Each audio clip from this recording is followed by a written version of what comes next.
भाई कल दो सरदर्द थे, पूरे वीकेंड की जियोपॉलिटिकल वरीज और दूसरा इंडिया इंक का रिजल्ट सीजन कह सकते हो उतना पटरी पे नहीं था जितना बाजार एक्सपेक्ट कर रहा था।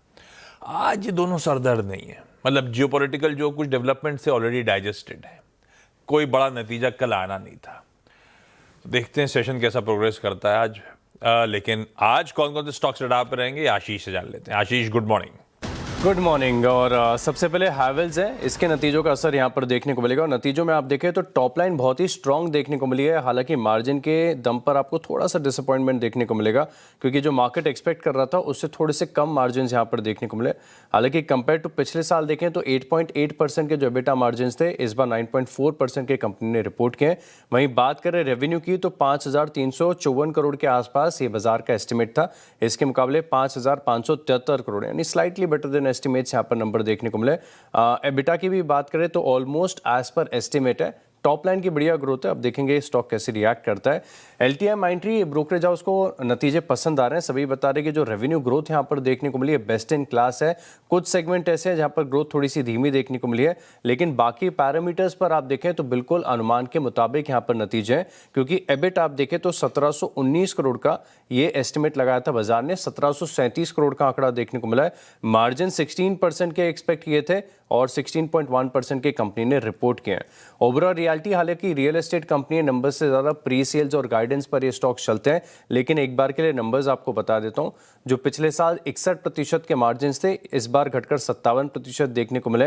एबिटा बिल्कुल अनचेंज, एकदम फ्लैट 856 करोड़ पर देखने को मिला है। वहीं बात करें रेवेन्यू की तो ऑलमोस्ट 6% की बढ़त आपको देखने को मिली है। सीएट की बात करते हैं, नंबर्स काफ़ी बढ़िया लग रहे हैं और इनफैक्ट हो सकता है कि सभी टायर स्पेस के जो स्टॉक्स हैं इनमें आपको रफ्तार नजर आए। अब नेट प्रॉफिट 60% बढ़ा है, रेवेन्यू 26% बढ़ी है, एबिटा 65% बढ़ा है। और अच्छी बात है कि मार्जिन्स में भी आप देखें तो आपको एक्सपेंशन नजर आएगा। 10% से बढ़कर ऑलमोस्ट 13.5% के एबिटा मार्जिन्स कंपनी ने रिपोर्ट किए हैं। दो बड़ी खबरें जो आपके साथ शेयर कर देता हूं। एक तो आदित्य बिरला फैशन रिटेल, यहाँ पर सोर्सेज बता रहे हैं कि यहाँ पर एक इन्वेस्टर जो है तकरीबन 3% अपनी हिस्सेदारी ब्लॉक डील के माध्यम से बेच सकते हैं, और जिसकी ऑफर साइज तकरीबन $32 मिलियन के आसपास है। फ्लोर प्राइस रखा गया है 65 रुपीज़ 78 यानी आप देखें तो भाव से तकरीबन 8.5% का डिस्काउंट है। सांगवी मूवर्स यहाँ पर भी आप नज़र रखेंगे, कारण ये है कि इनकी एक इकाई है, इसे तकरीबन $4.3 मिलियन का जिंदल एनर्जी से वर्क ऑर्डर मिला है। कंपनी के साइज को लिहाज से देखते हुए बड़ा ऑर्डर है, इसी के चलते इस स्टॉक को भी आप रडार पर रखें। ओके, यूपीएल की सब्सिडरी जो है एडवांटा एंटरप्राइजेज, उसका इंतजार था DRHP फाइल करेगा आईपीओ के लिए, कर दिया उसने कल। खैर, ये हो गए सारे इंटरेस्टिंग स्टॉक्स जो रडार पे रखते हैं। एक ब्रोकरेज रिपोर्ट जरा स्टिंग प्ले आउट करिएगा। कल बाजार बंद होते होते मेरे ख्याल से हिंदुस्तान जिंक के नंबर्स आ रहे थे 3 बजे या ऐसी कुछ।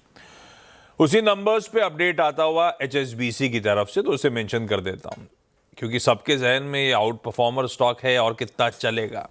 ऑलरेडी इस मंथ, मतलब इस साल की शुरुआत से 20 दिन में या कुछ चुनिंदा ट्रेडिंग सेशंस में 8-9% भाग गया है। पिछले एक साल में 40-50% भागा हुआ है। नतीजे देख के HSBC कह रहे हैं भाई साहब खरीदिए, 750 के प्राइस टारगेट्स हैं, यानी कि अभी तो और 14% का अपसाइड उनको नजर आता है। वो कह रहे हैं Q3 नतीजे एक बीट है, अर्निंग्स यहां से और इंप्रूव होनी चाहिए, हायर वॉल्यूम्स थे, लोअर कॉस्ट थी और इसीलिए नतीजे बेहतर देखने को मिले। और जिस तरह की स्ट्रॉन्ग चांदी की कीमतें हैं, रुपया जो कमजोर हो रहा है, अर्निंग्स यहां से और इंप्रूव हो रही होंगी इस कंपनी की, इसीलिए HSBC अभी भी कह रहा है थम्स अप है।